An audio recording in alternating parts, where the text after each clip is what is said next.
So this is gonna be the year where you finally do what you said you were going to do. It's gonna be the year where you hit that goal weight, you get that promotion, you do everything that was on your bucket list. This is gonna be the year where you put yourself first. Join in today's video as we talk about 5 ways that you can put yourself first and make this the year of me. Let's begin.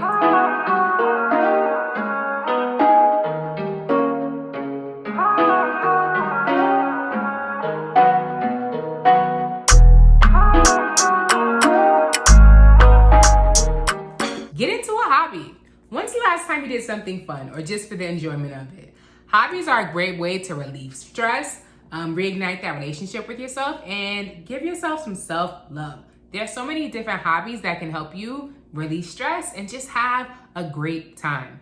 I love to dance, I love to work out, but there's so many different options, from gardening to pottery to yoga. There's so many different things that you can do, both in person or online, to help you relieve stress and to also help you break up the cycle of going to work, going home, going to sleep, and doing it all again. Life is also about enjoyment, so make this the year of you by centering things that bring you joy. How you talk to yourself matters. We can talk to everyone else so kindly, but the way that we talk to ourselves can be so detrimental and just so harsh. So I want you to reevaluate how you are speaking to yourself on a daily. One way to rewire how you speak to yourself on a daily is through self-love affirmations. You can check out some of my self-love affirmations on my channel. But affirmations are really great for making sure that you are rewiring your brain. You're getting in the habit of speaking to yourself confidently and lovingly. We need to be kind to ourselves. It doesn't matter if we're trying to reach a goal. How we speak to ourselves gives us that motivation to continue, and we don't have to tear ourselves down. Let's build ourselves up so that we can reach our goals. Rebrand your appearance. When you look good, you feel good. And so often we get comfortable tearing ourselves down, saying, I don't like how I look in this dress, I gained too much weight. This year we're gonna do something about it. And there's always at least one thing that you can do to put in your pep in your step. So that can look like finding a capsule wardrobe so that you can find pieces or articles of clothing that look just right for your body type. That can look like learning how to do makeup so that you know that your makeup is on fleek. That can look like finding your just right workout routine so that you are reaching your goal weight. Gone is the times of us tearing ourselves down and complaining about how we look. We're gonna do at least one thing to make sure we are looking good and feeling good. If you want more information on how you can rebrand yourself or rebrand your parents, please comment that down below and I can make another video on that as well. We're going to get moving. We're gonna normalize moving. Moving is not just working out. Yes, that is a part of it, but we're gonna normalize just getting outside. So often, it's so easy to get into the cycle of going home, going to work, going to sleep, sitting on the couch, and that's it. We need to move.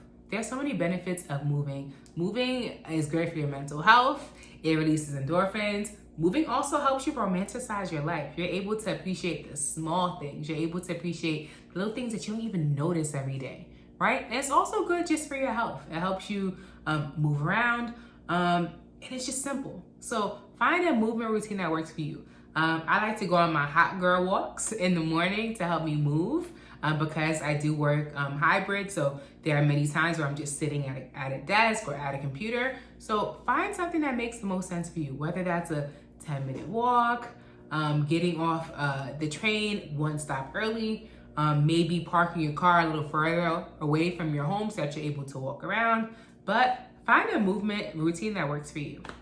We're gonna talk about the B word. Boundaries. This is the year where you say yes to yourself. When you are saying yes to others, first you are saying no to yourself. And in order to make sure that we are not running ourselves thin, we are not burning out, it's important that we are preserving our energy, right? So protecting our peace looks like thinking intentionally about how we are using our time and our energy. Are we using our time and our energy towards things that will actually fill our cup? Are we doing things out of obligation? Are these things that actually bring us joy and are worthwhile, right? Reevaluate some of the things that are putting a strain on you or that are draining you. Or even think about what are some ways that I can delegate some of the responsibilities that I have so that I'm not burning out.